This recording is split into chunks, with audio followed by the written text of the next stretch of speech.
Muy buenas noches. Muchas gracias, doctor Isa, por esa presentación, más de amigo que realista. Señor presidente, distinguidos miembros de la mesa de honor, ilustres académicos, invitados especiales, señoras y señores. Considero un gran honor y al mismo tiempo una alta responsabilidad haber recibido de la Junta Directiva el encargo, que agradezco, de pronunciar en esta ceremonia el correspondiente discurso de orden.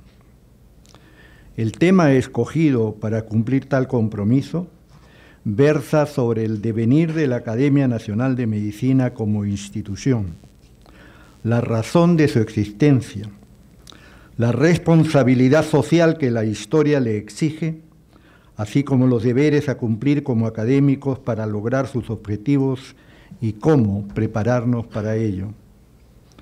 En tal cometido, la ocasión de celebrar nuestro 197ª efemérides nacional ofrece marco adecuado para recordar las infortunadas circunstancias de posguerra en 1888,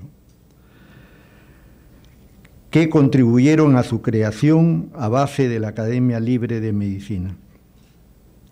En aquellos tiempos, y en opinión personal, los primigenios académicos cumplieron tal obligación no solo por necesidad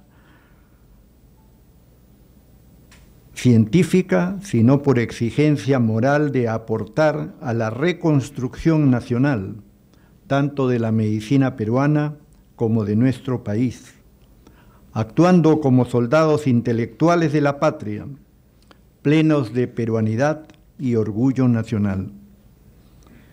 En tal perspectiva, el ejemplo de nuestros antepasados colegas nos guía y nos exige cumplir los deberes académicos, no solo con la medicina, sino por medio de ella con el Perú.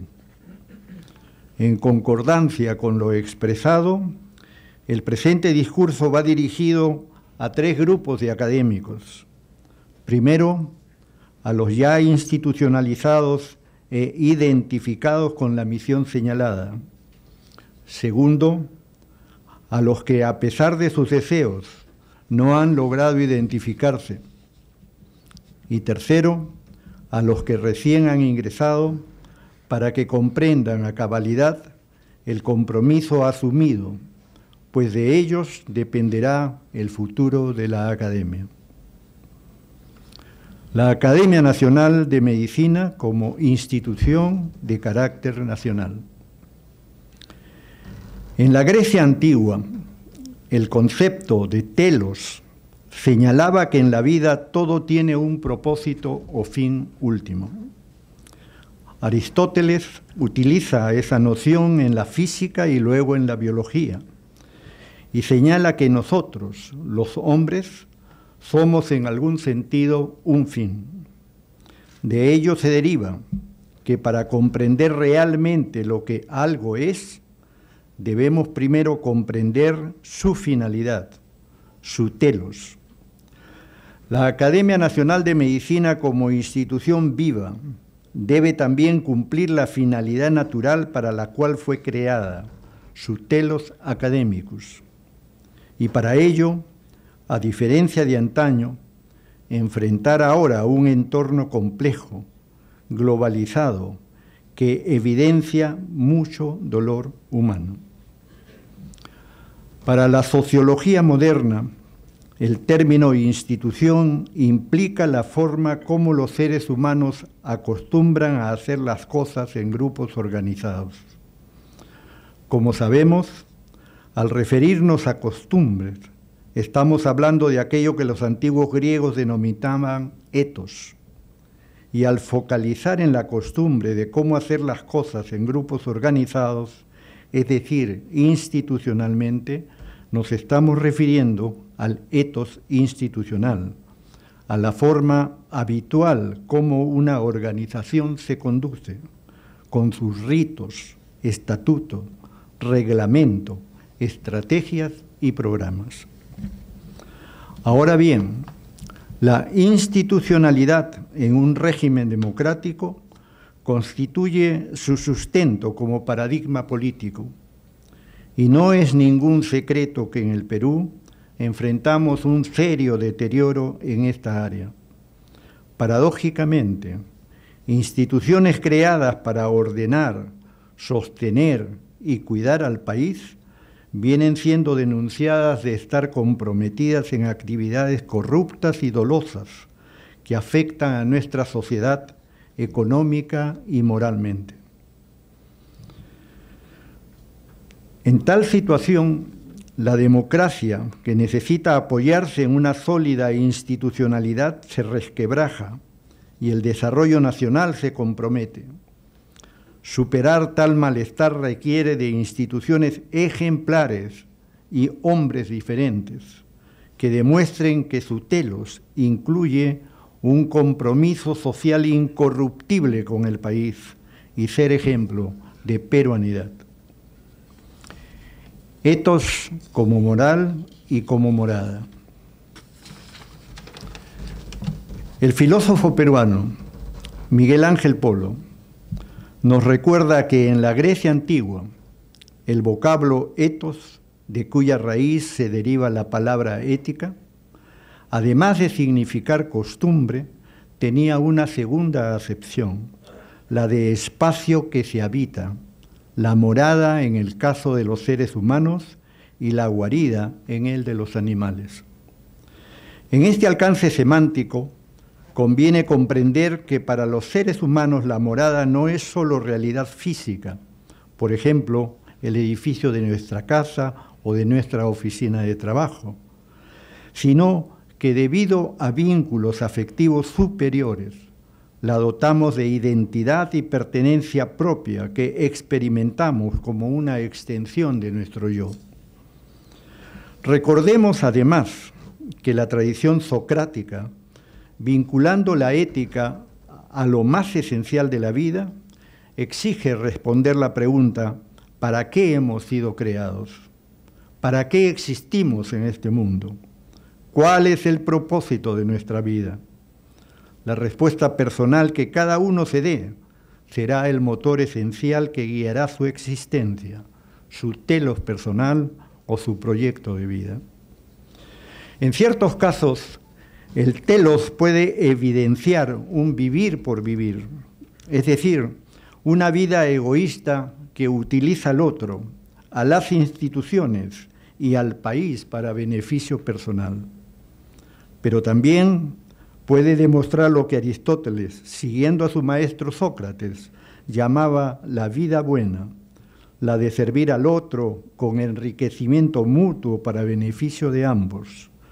De este modo, cada quien es libre de elegir si practica una vida hedonista, parásita, con sentido egoísta, o una vida moral, de servicio, de superación continua y de bien social. En tal entendimiento, la ética puede sintetizarse en dos acciones: cuidar la morada y practicar la vida buena, fructífera y provechosa. La Academia Nacional de Medicina es la morada natural de los académicos. Y para cumplir con su razón de ser, con su telos institucional, debe buscar la vida buena, esforzándose por contribuir al desarrollo de las ciencias médicas, no solo por afán de conocimiento, sino para bien de la morada mayor a la que sistémicamente pertenece, la sociedad, nuestro país. Traducido lo dicho a nuestra práctica institucional, significa para nosotros, los académicos, la obligación de cuidar a la academia como nuestra morada y desempeñarnos como ejemplo personal y profesional de peruanidad, pues una institución se convierte en cascarón vacío, sin rumbo ni trascendencia, si aquellos que habitan en ella la utilizan egoístamente y no la cuidan como morada propia. necesidad de pertenencia e identificación. En la óptica descrita, el factor más importante para que las instituciones logren su mayor desarrollo dependerá de cuánto defiendan sus miembros el cumplimiento de sus objetivos o fines naturales, su telos primigenio. Pero el ser humano solo defiende lo que considera propio y no lo ajeno. Solo en muy contadas excepciones el ser humano da sin recibir algo a cambio. Esta dinámica tiene larga historia que no podemos describir en detalle en este momento. Baste decir que se vincula a nuestro propio proceso de humanización y desarrollo moral que se origina en la infancia. Resulta por ello imprescindible que toda institución se apoye en su propio devenir histórico, en las razones de su creación, pues de fracturar la continuidad de su pasado con el presente que nos compete, corre el riesgo de transformarse en una suerte de institución sin raíces sociales, de espacio falso. De ser así, dejará de ser morada, desviando su secuencia evolutiva y su progreso. Permítanme por ello reiterar que en el caso de la Academia Nacional de Medicina, revalorizar el espíritu de su conceptualización y las circunstancias históricas de su nacimiento, llenos de peruanidad y patriotismo, resulta esencial en la búsqueda y logro de su telos. Trascendencia institucional y personal. Etimológicamente, trascender proviene del latín trascendentia, derivación de trascendere, que a su vez se compone de dos raíces, trans, que significa más allá, y ascendere, que traduce trepar o escalar. Lo esencial del concepto designa aquello que va más allá o supera determinado límite físico o simbólicamente. Así, algo que trasciende es algo que supera su importancia circunstancial o su ámbito particular. En filosofía, trascendencia es lo opuesto a inmanencia. Hace referencia a aquello que se encuentra más allá de la conciencia, por encima de sus límites naturales. De allí que se asocie a la idea de superioridad. Para Kant, es la capacidad que tiene la razón para acceder a un nivel de conocimiento superior de los objetos del mundo. Para Karl Jaspers, el hombre puede remontarse sobre sí mismo en el trascender, o bien descender desde sí mismo al perder la trascendencia, momentos que equivalen en la filosofía jasperiana a nacer y al morir existenciales.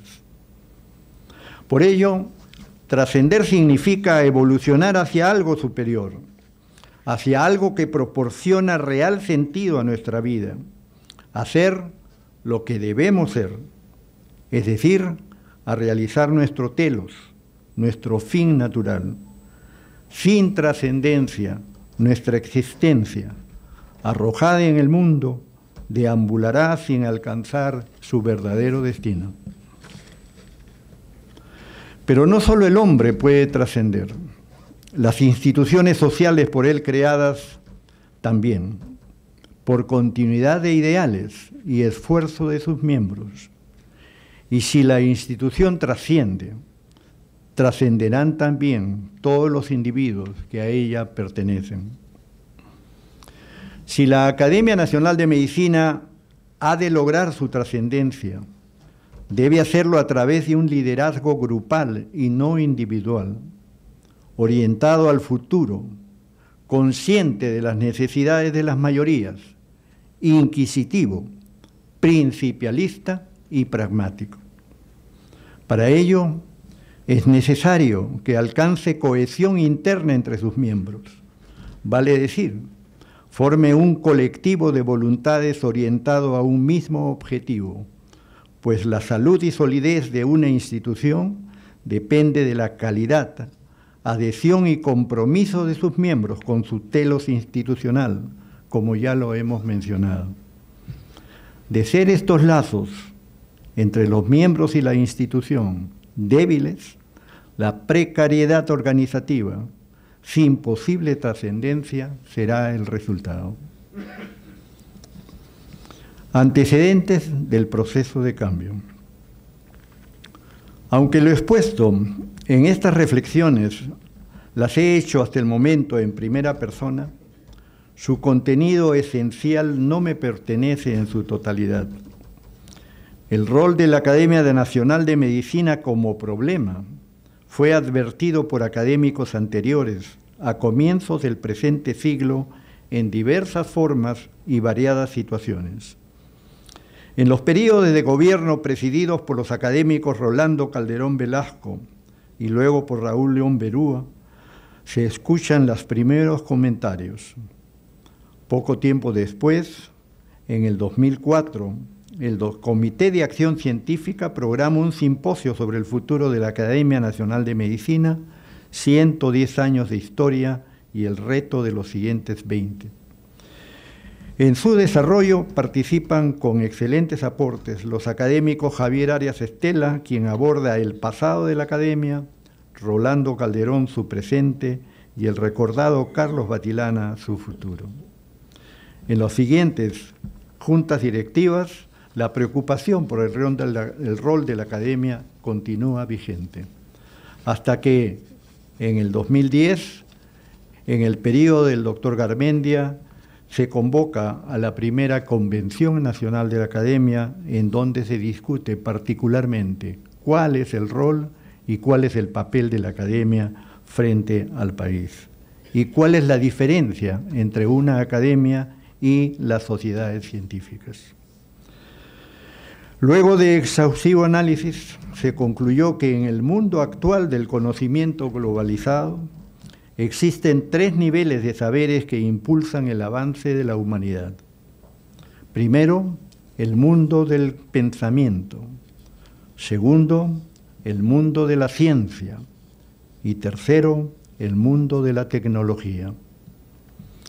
Las sociedades médicas pertenecen al segundo nivel, al mundo de la ciencia, y la industria médica al tercero, al de la tecnología. La academia, por su lado, al primero, al mundo del pensamiento, siendo su función orientar el conocimiento científico a su mejor uso en bien de la población. A este respecto, Van Rensselaer-Potter, el generador principal del movimiento bioético actual, denunció que mientras la humanidad obtiene cada vez mayor conocimiento, al mismo tiempo se muestra incapaz de usarlo adecuadamente. De ello deriva la urgente necesidad de adquirir ya no un nuevo saber, sino una nueva sabiduría, que Potter define como el conocimiento necesario para saber cómo usar el conocimiento adquirido en beneficio de la sociedad. Se comprende así que el rol de la Academia Nacional de Medicina como consultora diligente y permanente de los poderes del Estado se vincule a orientar la aplicación del conocimiento médico al mayor beneficio de la población. Orientaciones para los nuevos académicos y cómo prepararnos para la tarea. En virtud de lo señalado, el médico que recién ingresa a la academia debe saber que lo sustancial en esta nueva morada será aprender a ser académico y prepararse como soldado intelectual de la patria, para lo cual no bastan la inteligencia ni el éxito profesional. Se requiere vocación, compromiso y una gran dosis de peruanidad, siguiendo las huellas de los académicos fundadores. Recordemos que en el proceso de reconstrucción nacional posterior a la infausta Guerra del Pacífico del siglo XIX, los fundadores de la Academia quisieron rescatar dos bienes, ambos unidos por el eje de la dignidad, la medicina nacional y el honor de la patria. Por ello, me atrevo a pensar que en tiempos de guerra surgen dos clases de soldados en defensa de la gran morada, el país. Militares que instrumentalizan su acción mediante armas de guerra y civiles, profesionales o no, que utilizan variados instrumentos de acuerdo a sus posibilidades. En tal óptica, los académicos fundadores, como soldados intelectuales plenos de peruanidad, hubieron de luchar con el auxilio de la ciencia en defensa de los valores nacionales. Peruanidad como concepto es una abstracción y no solo amor al Perú, es compromiso espiritual y acción en defensa de su dignidad. Es cohesión colectiva en identidad nacional sin distingos de color, credo, clase social o económica. Es decir, es unirnos por aquel singular sentimiento que enciende nuestra espiritualidad en defensa de la patria. Y es propia, no solo de peruanos, pues hay extranjeros que aman al Perú y peruanos que no. Víctor Andrés Belaúnde veía al Perú como una síntesis de razas y culturas, como una continuidad histórica de hombres compartiendo un pasado común con metas y objetivos proyectados al futuro. Y José María Arguedas, que con su obra Todas las Sangres describió crudamente el mestizaje como raíz de la peruanidad, que por razones varias aún no se consolida.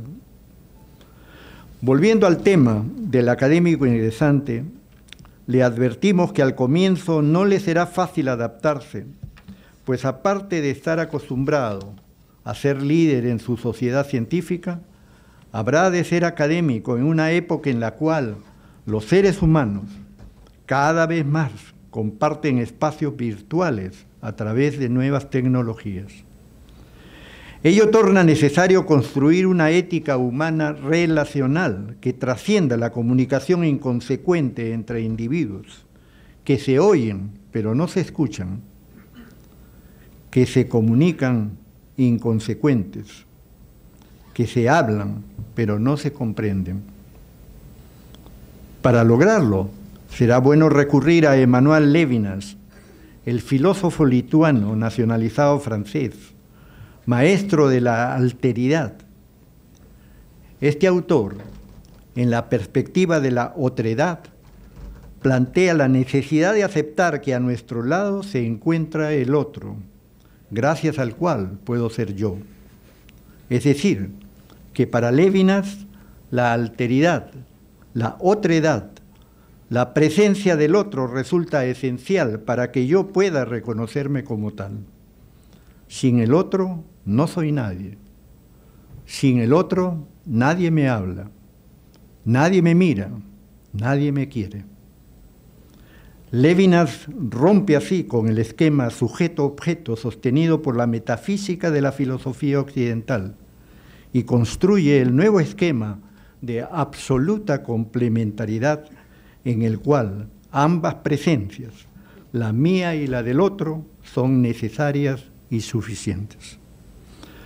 De este el mundo de ideas es sustituido por un mundo de convivencias a través de los beneficios que nos brinda la interacción humana horizontal y solidaria.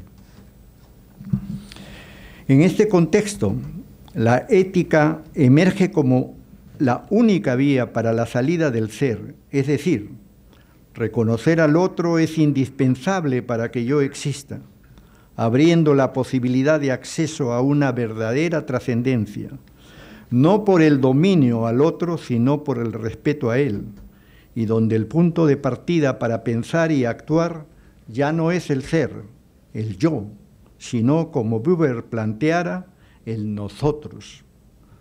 Sobre esta línea de pensamiento, Delors propone como pilares básicos de la educación moderna que el niño debe fundamentalmente aprender a ser y aprender a convivir. Apoyándose en esta visión, el académico ingresante debiera en consecuencia esforzarse por, primero, aprender a ser académico, reconociendo a los otros académicos como complementarios de sí mismo. Y segundo, aprender a convivir con ellos, a respetarlos como similares, en el mismo nivel de importancia personal y profesional, para cooperar en proyectos comunes, pues solo con los otros adquirirá su completud académica. Cuando el nuevo ingresante comprenda que como académico lo ético es identificarse con su nueva morada, la academia, su obligación moral de cuidarla se incrementará, es decir, experimentará la responsabilidad de colaborar en la construcción del destino institucional, conjuntamente con los otros académicos, sin engañoso sentido de superioridad o rivalidad. Asimismo, y para complementar esta membresía virtuosa, la academia habrá de entender que como institución es subsistema de un sistema mayor, el Perú, cuya sociedad, tal como Manuel González Prada hace más de 100 años en su libro Horas de Lucha, sentenció diciendo, abro comillas, el Perú es un organismo enfermo, donde se aplique el dedo, brota el pus, cierro comillas. Lamentablemente, el Perú continúa enfermo. Y así como los orígenes de la Academia Nacional de Medicina, el académico fundante hubo de luchar con un enemigo externo, las fuerzas invasoras, en la actualidad debemos luchar con un enemigo interno que viene destruyendo al país, la corrupción. Entre nosotros, la corrupción fue brillantemente definida como concepto filosófico por el académico Patrick Wagner. Como concepto científico, la corrupción constituye un problema de salud mental que no debe ser confundido en su esencia con un problema psiquiátrico. No es un problema psiquiátrico, es un problema de salud mental. En nuestra realidad actual, la corrupción es vergonzosamente operativizada por peruanos y extranjeros corruptos y mafiosos que carcomen el interior de nuestras instituciones más representativas y trafican porciones del país al mejor postor por exclusivo afán de poder y lucro personal. A ellos se agregan los fuertes intereses económicos que gobiernan lo que ahora se denomina el mercado de la salud. Subrayo la palabra mercado. Se crean así las negativas condiciones que favorecen la deshumanización de la atención clínica y la cosificación del paciente que actualmente se observan.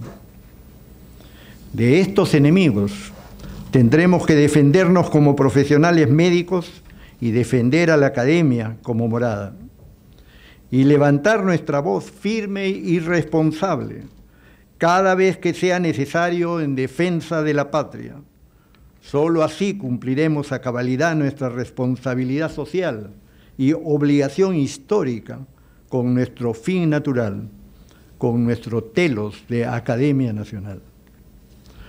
Para cumplir adecuadamente con esta tarea, la lucha de la academia habrá de ejecutarse en plazos programáticos de largo aliento que tomarán el concurso de varias generaciones de académicos, y los que operativamente asumirán la responsabilidad de cumplir a plenitud nuestro rol institucional serán los nuevos académicos, que estoy seguro tendrán la grandeza de espíritu de completar el proceso iniciado.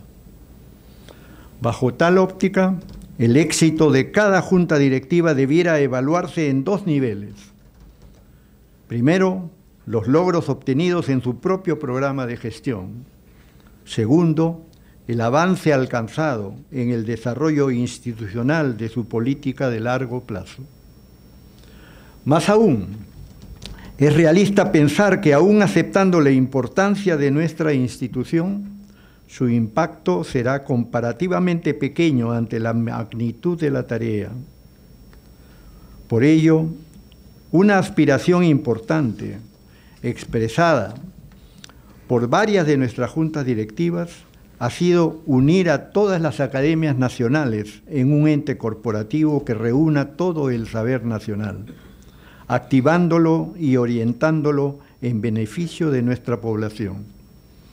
En consecuencia, conviene precisar el rol de las academias en general, así como su responsabilidad social y científica ante el país, pues mientras estas instituciones desconozcan su verdadero papel, no podrán conjugar en una sola el mundo del pensamiento nacional, ni contribuir, como nos corresponde como fuerza colectiva, al desarrollo madurativo de nuestra democracia.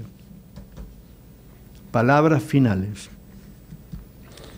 Y en esta perspectiva, debo mencionar entre muchos otros a peruanos paradigmáticos que por sus ejemplares acciones han logrado trascender universalmente, 2 de ellos como soldados militares y 1 como soldado espiritual de la patria. Al almirante Miguel Grau Seminario, caballero de los mares, quien diera muestras no solo de heroísmo, sino de sublime humanismo, aún con el enemigo. Al coronel Francisco Bolognesi Cervantes, quien en actitud digna y serena, el 7 de junio de 1880, respondió al pedido de rendición planteado por el mando enemigo a través del emisario mayor Juan de la Cruz Salvo, diciendo, abro comillas, «Tengo deberes sagrados que cumplir y los cumpliré hasta quemar el último cartucho», cierro comillas. Y a Daniel Alcides Carrión, quien en rigurosa investigación científica, con metodología de caso único aplicada a su propio organismo y motivado por valores éticos superiores, ofrendó su vida a la ciencia para develar la etiología de la fiebre de la orolla, aquella enfermedad que mataba a miles de peruanos e inmigrantes en el siglo XIX, hoy conocida como bartonelosis o enfermedad de Carrión. La trascendencia del acto carriónico ha sido de tal magnitud que nuestra academia lo incorporó como miembro perpetuo, recordándolo por obligación estatutaria a presencia simbólica en todas nuestras sesiones oficiales en lo que representa nuestro principal rito institucional.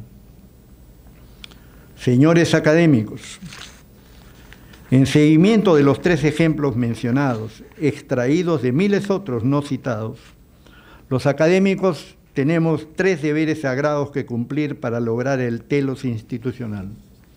Primero, orientar el conocimiento, es decir, la nueva sabiduría médica en bien del país. Segundo, ser ejemplo de excelencia moral y profesional. Y tercero, cuidar la morada, vigilando y consolidando el etos o cultura institucional para crear las circunstancias internas en las cuales florezcan los académicos que vendrán, los cuales deben ser, por la misma razón, seleccionados con exigente criterio de neutralidad, capacidad y peruanidad. En resumen, hacer de la Academia Nacional de Medicina un ejemplo a seguir.